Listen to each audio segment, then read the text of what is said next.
بسم اللہ الرحمن الرحیم، السلام علیکم ورحمۃ اللہ۔ وزیر اعظم ہاؤس کے اندر جو SIFC کی میٹنگ ہوئی، جہاں پر آرمی چیف بھی موجود تھے، جنرل عاصم منیر، اور اس کے علاوہ جو پاکستان کی ٹاپ ملٹری کمانڈ ہے وہ وہاں پر موجود تھی، اور ان کی موجودگی کا مقصد یہ تھا کہ شہباز شریف سے پوچھا جائے کہ جو ایران کا دورہ کیا اور ساتھ ہی جو UAE کا دورہ کیا اور اتنا بڑا دعویٰ کیا گیا کہ UAE $10 ارب پاکستان کے اندر انویسٹ کرے گا، انویسٹمنٹ کے لیے تیار ہے، تو بتائیں اس کا سٹیٹس کیا ہے۔ یہ شہباز شریف سے پوچھا گیا، کیونکہ شہباز شریف دورہ کر کے آیا، اور دورہ کرنے کے بعد اس نے جب یہ اعلان کیا تو اعلان تو اسی طرح سے کیا تھا کہ جیسے اس نے کوئی کشمیر فتح کر لیا ہے، کوئی فلسطین فتح کر لیا یا کوئی دنیا فتح کر لی ہے۔ تو اصل میں وہ نکلا کہ کھودا پہاڑ نکلا چوہا، اندر میں کچھ بھی نہیں تھا۔ $10 ارب کی باتیں تو بڑی کی جا رہی تھیں، لیکن حقیقت میں کچھ نہیں، اور انہی حرکتوں کی وجہ سے اسٹیبلشمنٹ آخرکار ان سے تنگ آ گئی۔ تو جب یہ SIFC کی میٹنگ ہوگی، اس کے بعد انہوں نے GHQ کے اندر، جنرل ہیڈ کوارٹرز کے اندر ایک میٹنگ کی، جو پاکستان کے ٹاپ کی جرنیل ہیں۔ انہوں نے کہا یہ کیا ہم نے حکومت اپنے گلے ڈال لی ہے، نہ اس کا فائدہ ہے نہ نقصان ہے، نہ یہ ہاں نقصان ضرور ہے، اس کا فائدہ کوئی نہیں ہے، تو اس کا کیا کیا جائے۔ پھر پاکستان کی جو موجودہ لیڈرشپ ہے انکلوڈنگ عمران خان، وہ وہاں پر ڈسکس ہوئی ہے، اور بڑے اہم ترین فیصلہ کیا گیا ہے۔ اس کو آپ نے سمجھنا۔ دیکھیں، ابھی جو SIFC کی میٹنگ ہوئی ہے، اس سے آپ چلے جائیں تھوڑا سا پیچھے، فروری کے مہینے میں، بالکل شروع میں، اور فروری کے مہینے میں کون سا تاریخی دن آیا تھا؟ 8 فروری 2024، جو کہ انتخابات کا دن تھا۔ وہ بڑا تاریخی دن ہے کہ یہاں پر لوگوں کو اس بات کا بھی اندازہ نہیں ہو رہا، ابھی لوگوں کو شاید اس بات کا علم نہیں ہے، لیکن جو پاور کوریڈورز ہیں، پبلک کو نہیں شاید اندازہ ہو رہا، لیکن جو پاور کوریڈورز ہیں وہاں پر جس طریقے سے 8 فروری 2024 کا جو مینڈیٹ ہے، اس نے پاور کوریڈورز کی ڈائنامکس کو بدل دیا ہے، وہاں پر ہلا دیا ہے، اور وہاں کے پورے فنکشن کو تبدیل کر دیا ہے۔ اور دیکھیے، ایک بات ہوتا ہے کہ پاور کوریڈورز کے اندر جب بھی بات ہوتی، آپ کو یاد ہے وہ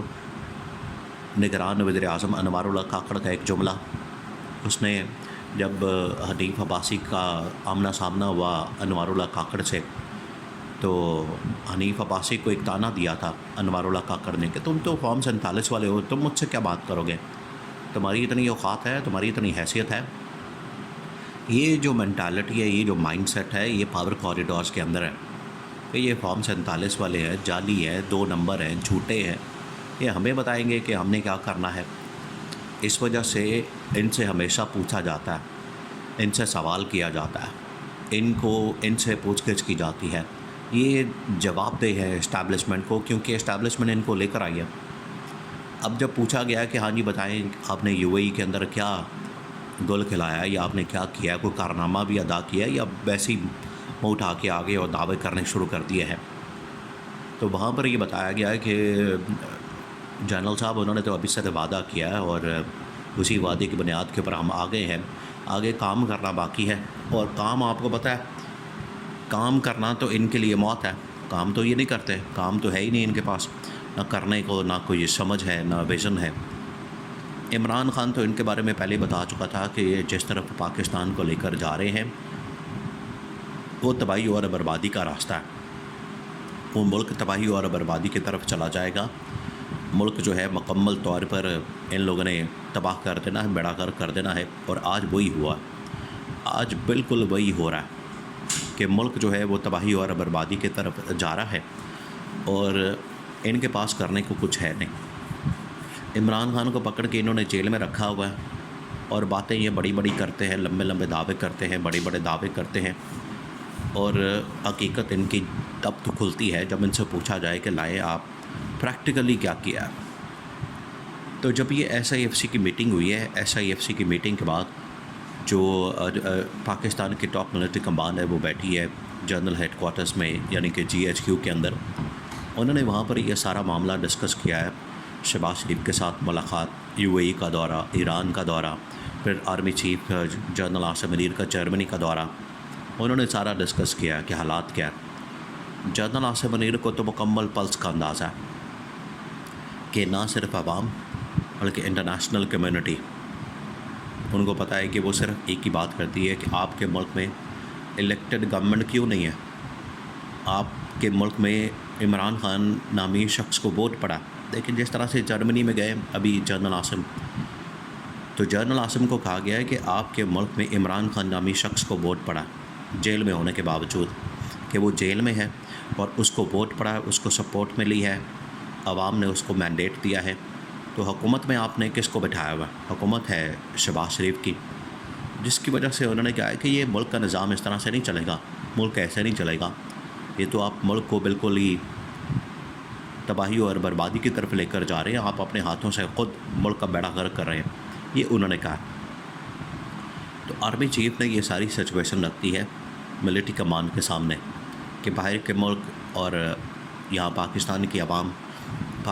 عوام کا تو آپ کو پتہ ہی، وہ تو پہلے ہی کہہ رہی ہے کہ ہمیں صرف عمران خان چاہیے، عمران خان کو آپ نے کیوں نکالا، عمران خان کا تختہ کیوں الٹا، اور پی ڈی ایم کو اس کی سزا ملنی چاہیے، پی ڈی ایم اس کی ذمہ دار ہے اور تو کوئی نہیں ذمہ دار۔ انہوں نے سازش کر کے اس وقت کے اسٹیبلشمنٹ جنرل باجوہ کے ساتھ مل کر یہ سارا سٹیج کیا، یہ سارا عدم اعتماد کیا اور عمران خان کو گھر بھیج دیا۔ تو آج دیکھیں، جب بھی راج کرتی ہے وہ خلق خدا راج کرتی ہے، یعنی کہ جو میجورٹی کی آواز ہے، جو پبلک کی آواز ہے، جو پبلک کی ڈیمانڈ ہے، جو پبلک چاہتی ہے، ان کے جو جذبات ہیں، ان کی جو سپورٹ ہے، حمایت ہے، یا ان کی جو آواز ہے، آپ ان کو دبا نہیں سکتے زیادہ دیر تک۔ اب تو انٹرنیشنل کمیونٹی بھی عمران خان کے حق میں سامنے آ چکی ہے، انہوں نے بھی کہا ہے کہ عمران خان کے خلاف انتقامی کارروائی اور عمران خان کو پابند سلاسل کرنا، اس کو جھوٹے من گھڑت اور بے بنیاد مقدمات کے اندر پھنسانا، سزائیں دینا، اور جن ججز کے ذریعے سے سزائیں دلوائی جا رہی ہیں وہ خود بھی نہیں، دیکھیں ججز خود بھی نہیں چاہتے، وہ بھی آخرکار ضمیر تو جاگ جاتا ہے کسی نہ کسی وقت، وہ بول پڑتا ہے۔ ججز تک بیچارے پریشان ہیں کہ ہم نے عمران خان کو سزا دے کے تو اچھا نہیں کیا، ان کو بھی پتہ ہے کہ آخرکار ہم نے یہاں بھی جواب دہ ہونا ہے اور آخرت میں بھی جواب دہ ہونا ہے۔ تو یہ اب انہوں نے اس بات کے اوپر یہ کم از کم تعین تو ہو گیا، ڈٹرمن تو ہو گیا، فیصلہ تو ہو گیا کہ عمران خان کے علاوہ پاکستان میں اب کوئی نہیں راج کر سکتا۔ عمران خان کے پاس خلق خدا کی سپورٹ ہے، عوام کی سپورٹ ہے، اس وجہ سے راج تو صرف عمران خان کا چلے گا۔ اگر کسی اور کو مسلط کر کے زور زبردستی کے ساتھ جعلی حکومت فارم 47 کے ساتھ چلانے کی کوشش کریں گے تو وہ ملک کے لیے بہت بڑا نقصان ہوگا۔